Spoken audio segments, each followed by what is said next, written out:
You're in control, not God. Kalau engkau berada di sini berarti engkau mengontrol dirimu, bukan Tuhan. You're stepping into the glory, but you look very funny. Kalau di lutut engkau mulai masuk pada kemuliaan Tuhan, tapi engkau begitu lucu kelihatannya.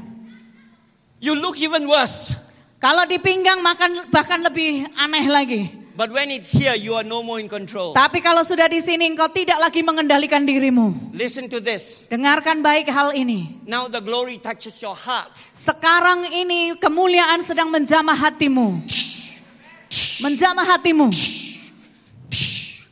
Now the issues of your heart is being touched. Dan sekarang mulai hal-hal yang ada dalam hatimu dijamah Tuhan. When the glory is only ankle deep. Kalau kemuliaan itu hanya di mata kaki. You're a Christian. Engkau Kristen. But you can still keep on stealing. Tapi engkau masih tetap bisa mencuri. You can still say anything you want. Engkau bisa berkata-kata sesukamu. Knee deep. Sampai di lutut You're kaki. supposed to be on your knees praying. Kalau engkau seharusnya berada berlutut untuk berdoa. And sometimes you're praying, but most of the time you're still. Kadang-kadang engkau berdoa memang, tapi kadang-kadang engkau melompat. And when it's waist deep. Kalau itu sebatas pinggang. Now the river is starting to affect the deeper things. Dan sekarang mulai sungai itu mulai menjamah dan mencoba untuk mempengaruhi yang paling dalam. The inner life. Yaitu di dalam hidup kita. The secret parts. Ini adalah rahasia. That's why we have the belt of truth in the armor of God. The belt of truth. Itu sebabnya kita punya satu ikat pinggang kebenaran di dalam firman Tuhan. So, remember Ephesians chapter 6. Efesus pasalnya yang ke-6. The belt of truth. Ikat pinggang kebenaran. So now the river is starting to touch the matters of truth. Sekarang ini saudara mulai sungai itu menjamah kebenaran dalam hidupmu. But when it's your heart. Tapi ketika mulai naik ke hatimu. Proverbs 4:24 says. Di Amsal 24 ayat 24 berkata. Guard your heart. Jaga hatimu above all things. Dengan segala kewaspadaan. Because from that comes the issues of life. Karena dari situlah memancar kehidupan. Just write it down and read it tonight. Dan tulis, baca malam hari ini. Now God is starting to touch the issues of our life. Dan mulai kalau Tuhan menjamah mulai hal-hal yang hidup di dalam hidup kita ini. Please listen to this. Dengarkan baik hal ini. Now the river goes deeper. Mulai ini sungai ini mulai naik dan naik makin dalam makin dalam. Now it starts touching our mouth. Mulai menjamah menjangkau mulut kita. Now we starting to speak different. Kita mulai bicara dengan hal-hal yang berbeda. Last time something else happens. Di masa lampau mungkin ada hal lain terjadi. Mulai marah-marah. Very angry. Sangat marah. Bad words. Kata-kata jelek. But when the river of life touches our mouth. Tapi ketika air kehidupan itu menjamah mulutmu. We are still angry on the inside. Kita bisa marah di dalam. But God has touched the issues of our heart. Tetapi karena Allah sudah menjamah hal-hal yang ada dalam hati kita. And out of the overflow of the heart, the mouth will Dan speak. apa yang keluar, aliran itu keluar melalui mulut kita. Amen. Amin.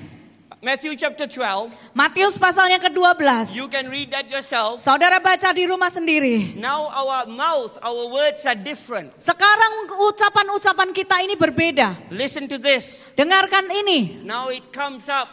Mulai naik. Touches our ears. Sudah menjamah telinga kita. Now the way we hear things is different. Dan cara kita mendengar hal-hal, sesuatu hal itu berbeda. Last time we used to hear gossip and we speak double gossip. Kalau yang zaman lalu kita biasa mendengar gosip, kemudian kita memperkatakan gosip yang ganda. We hear one thing but we repeat it twice. Kita mendengar satu tetapi kita mengulanginya 2 kali. But now because the river has touched our ears. Tetapi sekarang karena ketika air kehidupan itu menjamah telinga Now kita. we don't even want to hear those rubbish things. Engkau tidak akan pernah mau mendengar hal-hal yang sampah itu. We want to hear from the Lord. Itu kita hanya ingin mendengar yang dari Tuhan. We are not believing our own circumstances. Kita tidak lagi percaya akan keadaan situasi Not kita. our own sickness and pain. Bukan segala sakit penyakit kita. Not what the doctor says. Bukan apa kata dokter. I respect doctors. Saya menghormati para dokter. But there is a greater doctor. His name is Jesus. Tetapi ada dokter yang lebih besar namanya Yesus. And now it's starting to affect what we hear. Nah, sekarang saudara mulai mempengaruhi apa yang sudah kita dengar. Then it touches our eyes, it rises. Mulai naik ke mata kita. Starting to affect what we see. Mulai membawa akibat pada apa yang kita lihat. Rises, touches our minds. Mulai naik sampai ke otak kita. And now the Bible says in verse 4. Dan sekarang Alkitab berkata di ayat yang keempat tadi. Verse 4, 5. 4 dan 5. And he says now he can't even swim in it. It's too deep. Dan bahkan sekarang ini terlalu dalam untuk kita bisa berenang karena terlalu dalam. He cannot walk in it. He has to swim. Dia tidak bisa lagi berjalan. Dia harus berenang. That's the 5 verses we read. Dan itulah 5 ayat yang sudah kita baca. Amen. Amin. Upstairs, amen. Di atas. Now listen to this. Dengarkan hal ini, saudara. Now for the first time, untuk pertama kalinya, verse 6, ayat yang ke-6, says something very special. Berkata sesuatu yang sangat khusus. Ayat ke-6. Yehezkiel 47 ayat yang ke-6. Kita baca sama-sama saudara, sudah ketemu? Baik, 3, 2, 1. Lalu ia berkata kepadaku, sudahkah engkau lihat, hai anak manusia? Stop. Sampai di situ dulu.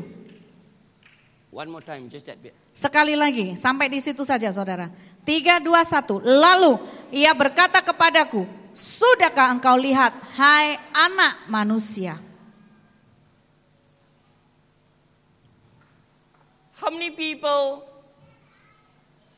don't know how to swim? Seberapa saudara yang tidak tahu bagaimana cara Don't berenang? be shy, just give me a wave. Coba angkat tangan, siapa yang nggak bisa berenang? Nggak usah malu, nggak apa-apa. Okay. Wah, this side very holy, huh? Nah, yang di sini kudus banget nih saudara. Or you bluffing? Atau malu? Come on, how many people don't know Yang how to mana? swim? Ya seberapa yang belum bisa berenang, yang nggak bisa berenang? Okay. Ya. So let me tell you what the others experience. Saya ceritakan beberapa pengalaman yang lain saudara ya. Okay, all those who know how to swim, give me a wave. Yang tahu bagaimana cara berenang, coba angkat tangan, lambaikan tangan. Yang tahu ya, Yang tahu. yang tahu berenang. Bagaimana tahu bisa berenang? Okay, thank you. Ya, There's about 20 to 30% who not sure. ya, ada 20-30% yang nggak pasti, nggak yakin. I'll take you to the river tomorrow. Ya, nah besok ikut saya ke sungai saudara. The people who know how to swim, this is your experience. Orang yang tahu bagaimana berenang ini adalah pengalaman saudara. When you go and swim, Ketika engkau masuk berenang, and sometimes you go under the water, ketika engkau masuk dalam air, because the waves are coming, karena ada gelombang yang datang, and then when you come out, ketika engkau keluar, and somebody speaks to you, ada orang yang ngomong ke saudara, you cannot hear. saudara nggak bisa dengar dengan baik. Listen, Dengar ya, watch this. perhatikan. This is what you have to do first. Ini yang harus saudara lakukan lebih dulu. Saudara buang air di telinga, kanan kiri. Is that right? Iya benar ya. All the swimmers? Semua yang suka berenang. Come Yeah. on.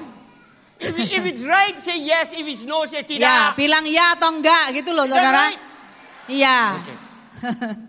And then once the water is out, Jadi ketika airnya sudah mulai keluar, then only then the angel says, Son of man, do you see this? dan ketika itu dilakukan, malaikat Tuhan langsung berkata, begitu selesai, malaikat Tuhan berkata, anak manusia, bisakah engkau melihat ini? But you cannot see. Tapi nggak bisa lihat. Swimmers, listen. Dengar baik. Is this right? Benar nggak? Before you can see, Sebelum engkau bisa melihat, tunggu, ah. tunggu, matanya masih pedih. Is that right? Benar saudara ya? Hello? Iya. Before you can see, you Sebelum must, engkau melihat, engkau mesti begini. amen? So non-swimmers now you know. When we read the word of God, we have to put ourselves in that situation. Ketika kita baca firman Tuhan, itu kita harus taruh hidup kita ini seolah-olah kita mengalami di dalam situasi itu. Before we can hear the voice of God, Sebelum